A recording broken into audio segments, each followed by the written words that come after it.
ਇੱਕ ਦਿਹਾੜੇ ਮੂਸਾ ਆਪਣੇ ਸੁਸਰ ਦੀਆਂ ਭੇਡਾਂ ਚਰਾਵਣ ਡਿਆ ਸੀ, ਜਿਸ ਵੇਲੇ ਉਹਨੇ ਇੱਕ ਬਲਦੀ ਹੋਈ ਝਾੜੀ ਵੇਖੀ। ਮੂਸਾ ਹੈਰਾਨ ਹੋਇਆ ਇਸ ਵਾਸਤੇ ਕਿ ਝਾੜੀ ਵਿੱਚੋਂ ਅੱਗ ਤੇ ਆਵਣ ਡਈ ਸੀ, ਪਰ ਉਹ ਸੜਦੀ ਨਾ ਸੀ। ਫਿਰ ਮੂਸਾ ਕੋਲ ਗਿਆ ਇਹ ਵੇਖਣ ਵਾਸਤੇ ਕਿ ਇਹ ਕੀ ਹੋਵਣ ਡਿਆ ਹੈ। ਉਸਨੇ ਇੱਕ ਆਵਾਜ਼ ਸੁਣੀ ਜਿਹੜੀ ਇਹ ਆਖਣ ਡਈ ਸੀ, ਮੂਸਾ ਕੋਲ ਨਾ ਆ ਤੇ ਆਪਣੀ ਜੁੱਤੀ ਲਾ ਦੇ, ਇਸ ਵਾਸਤੇ ਕਿ ਇਹ ਥਾਂ ਪਾ ਕੇ ਜਿੱਥੇ ਤੂੰ ਖਲੋਤਾ ਹੈ। ਮੈਂ ਖੁਦਾ ਵਾਂ, ਤੁਹਾਡੇ ਪਿਓ ਦਾਦੇ ਇਬਰਾਹਿਮ, ਇਜ਼ਹਾਕ ਤੇ ਯਾਕੂਬ ਦਾ ਖੁਦਾ। ਫਿਰ ਮੂਸਾ ਨੇ ਆਪਣਾ ਮੂੰਹ ਢੱਕਿਆ ਇਸ ਵਾਸਤੇ ਕਿ ਉਹ ਖੁਦਾ ਨੂੰ ਵੇਖਣ ਤੋਂ ਤੇ ਮਰਨ ਤੋਂ ਡਰਿਆ। ਖੁਦਾ ਨੇ ਫਰਮਾਇਆ, ਮੈਂ ਆਪਣੇ ਲੋਕਾਂ ਦੀ ਮੁਸ਼ਕਿਲ ਵੇਖੀ ਏ ਜੋ ਮਿਸਰੀ ਉਹਨਾਂ ਤੇ ਢਾਵਣ ਡੇ ਨੇ, ਤੇ ਮੈਂ ਉਹਨਾਂ ਦੀਆਂ ਆਵਾਜ਼ਾਂ ਤੇ ਚੀਕਾਂ ਸੁਣੀਆਂ ਨੇ ਇਸ ਵਾਸਤੇ ਕਿ ਉਹ ਮੁਸੀਬਤ ਵਿੱਚ ਨੇ। ਮੈਂ ਆਪਣੇ ਕੀਤੇ ਹੋਏ ਵਾਅਦੇ ਨੂੰ ਯਾਦ ਕੀਤਾ ਏ ਜਿਹੜਾ ਮੈਂ ਇਬਰਾਹਿਮ ਦੇ ਨਾਲ ਕੀਤਾ ਸੀ ਕਿ ਮੈਂ ਉਹਨੂੰ ਵਾਅਦੇ ਦੀ ਧਰਤੀ ਦੇਵਾਂਗਾ। ਇਹੋ ਹੀ ਵਜ੍ਹਾ ਹੈ ਕਿ ਮੈਂ ਉਹਨਾਂ ਨੂੰ ਬਚਾਉਣ ਦਾ ਫੈਸਲਾ ਕੀਤਾ ਏ। ਮੈਂ ਉਹਨਾਂ ਨੂੰ ਮਿਸਰ ਵਿੱਚੋਂ ਕੱਢਾਂਗਾ ਤੇ ਫਿਰ ਉਹਨਾਂ ਨੂੰ ਵਾਅਦਾ ਕੀਤੀ ਹੋਈ ਧਰਤੀ ਵਿੱਚ ਲੈ ਕੇ ਜਾਵਾਂਗਾ।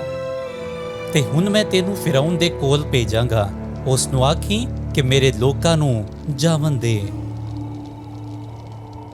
ਮੂਸਾ ਨੇ ਆਖਿਆ ਕਿ ਮੈਂ ਕੌਣ ਆ ਕਿ ਤੂੰ ਮੈਨੂੰ ਫਿਰੌਨ ਦੇ ਕੋਲ ਭੇਜਣ ਡਿਆ ਏ? ਖੁਦਾ ਨੇ ਜਵਾਬ ਦਿੱਤਾ, ਮੈਂ ਤੇਰੇ ਨਾਲ ਹੋਵਾਂਗਾ, ਤੇ ਜਿਸ ਦਿਹਾੜੇ ਤੁਸੀਂ ਮਿਸਰ ਵਿੱਚੋਂ ਨਿਕਲੋਗੇ ਤੇ ਤੁਸੀਂ ਐਸੇ ਪਹਾੜ ਉੱਤੇ ਮੇਰੀ ਇਬਾਦਤ ਕਰੋਗੇ। ਉਸਨੇ ਆਖਿਆ ਕਿ ਜੇ ਮੈਂ ਉਹਨਾਂ ਲੋਕਾਂ ਦੇ ਕੋਲ ਪਰਤ ਕੇ ਜਾਵਾਂਗਾ ਤੇ ਉਹਨਾਂ ਨੂੰ ਆਖਾਂਗਾ ਕਿ ਸਾਡੇ ਵਡੇਰਿਆਂ ਦੇ ਖੁਦਾ ਨੇ ਮੈਨੂੰ ਤੁਹਾਡੇ ਕੋਲ ਭੇਜਿਆ ਏ, ਤੇ ਉਹ ਮੇਰੇ ਕੋਲੋਂ ਉਸ ਦਾ ਨਾਂ ਪੁੱਛਣਗੇ, ਤੇ ਫਿਰ ਮੈਂ ਕੀ ਜਵਾਬ ਦੇਵਾਂਗਾ? ਖੁਦਾ ਨੇ ਉਹਨੂੰ ਆਖਿਆ, ਉਹਨਾਂ ਨੂੰ ਆਖੀ ਕਿ ਉਹ ਜਿਸ ਦਾ ਨਾਂ ਏ ਮੈਂ ਹਾਂ, ਉਹਨੇ ਮੈਨੂੰ ਭੇਜਿਆ ਏ। ਫਿਰ ਮੂਸਾ ਨੇ ਆਖਿਆ, ਜੇ ਉਹ ਮੇਰੀ ਗੱਲ ਨਾ ਸੁਣਨ ਤੇ ਮੇਰਾ ਯਕੀਨ ਨਾ ਕਰਨ ਕਿ ਖੁਦਾ ਮੇਰੇ ਉੱਤੇ ਜ਼ਾਹਰ ਹੋਇਆ ਏ, ਤੇ ਮੈਂ ਕੀ ਕਰਾਂਗਾ? ਖੁਦਾ ਨੇ ਉਸ ਨੂੰ ਆਖਿਆ ਕਿ ਤੇਰੇ ਹੱਥ ਵਿੱਚ ਕੀ ਏ? ਮੂਸਾ ਨੇ ਆਖਿਆ, ਲਾਠੀ। ਉਸਨੇ ਆਖਿਆ, ਇਹਨੂੰ ਸੁੱਟ ਦੇ। ਉਸੇ ਵੇਲੇ ਲਾਠੀ ਸੱਪ ਬਣ ਗਈ। ਉਸਨੇ ਉਹਨੂੰ ਇਹ ਵੀ ਆਖਿਆ ਕਿ ਇਹਨੂੰ ਦੁਬਾਰਾ ਫੜ।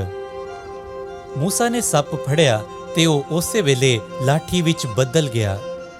ਖੁਦਾ ਨੇ ਉਸ ਨੂੰ ਆਖਿਆ ਕਿ ਤੂੰ ਇੰਜ ਕਰੀ ਤਾਂ ਕਿ ਉਹਨਾਂ ਨੂੰ ਪਤਾ ਚੱਲ ਜਾਵੇ ਕਿ ਉਹਨਾਂ ਦੇ ਵਡੇਰਿਆਂ ਦਾ ਖੁਦਾ ਉਹਨਾਂ ਤੇ ਜ਼ਾਹਰ ਹੋਇਆ ਏ।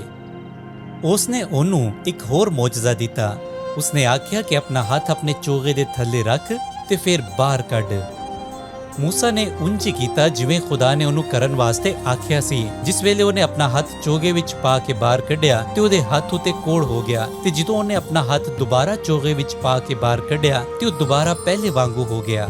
ਖੁਦਾ ਨੇ ਉਹਨੂੰ ਆਖਿਆ, ਜੇ ਉਹ ਇਹਨਾਂ ਮੌਜਜ਼ਿਆਂ ਦਾ ਵੀ ਯਕੀਨ ਨਾ ਕਰਨ ਤੇ ਨੀਲ ਦੇ ਦਰਿਆ ਵਿੱਚੋਂ ਥੋੜਾ ਜਿਹਾ ਪਾਣੀ ਲਵੀਂ ਤੇ ਉਹਨੂੰ ਜ਼ਮੀਨ ਉੱਤੇ ਰੋੜ ਦਵੀਂ ਤੇ ਉਹ ਖੂਨ ਬਣ ਜਾਵੇਗਾ।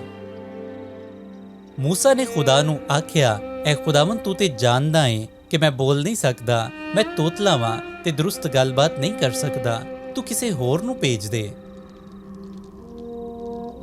ਖੁਦਾ ਨੇ ਉਹਨੂੰ ਆਖਿਆ ਕਿ ਮੈਂ ਆਪਣਾ ਕਲਾਮ ਤੇਰੇ ਮੂੰਹ ਵਿੱਚ ਰੱਖਾਂਗਾ ਤੇ ਤੇਰੇ ਭਰਾ ਹਾਰੂਨ ਨੂੰ ਤੇਰੇ ਨਾਲ ਭੇਜਾਂਗਾ, ਤੇ ਤੂੰ ਉਸ ਨੂੰ ਦੱਸੀ ਕਿ ਲੋਕਾਂ ਨੂੰ ਕੀ ਆਖਣਾ ਏ।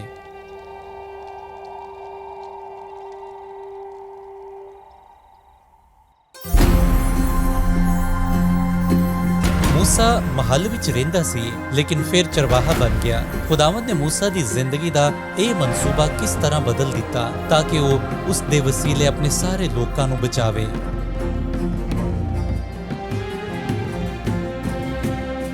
ਖੁਦਾ ਦਾ ਮਨਸੂਬਾ ਸੀ ਕਿ ਆਪਣੇ ਲੋਕਾਂ ਨੂੰ 400 ਵਰਿਆਂ ਦੀ ਗੁਲਾਮੀ ਤੋਂ ਰਿਹਾਈ ਦੇਵੇ ਤੇ ਉਹਨਾਂ ਨੂੰ ਮਿਸਰ ਦੇ ਮੁਲਕ ਵਿੱਚੋਂ ਬਾਹਰ ਕੱਢ ਲਿਆਵੇ।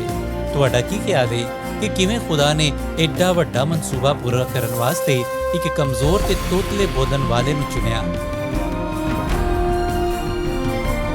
ਤੁਸੀਂ ਮੂਸਾ ਦੀ ਕਹਾਣੀ ਵਿੱਚੋਂ ਆਪਣੀ ਜ਼ਿੰਦਗੀ ਦੇ ਉਹਨਾਂ ਵੇਲਿਆਂ ਵਾਸਤੇ ਖੁਦਾ ਦਾ ਕੀ ਪੈਗਾਮ ਪਾਉਂਦੇ ਹੋ ਜਿਹੜੇ ਔਖੇ ਹੁੰਦੇ ਨੇ?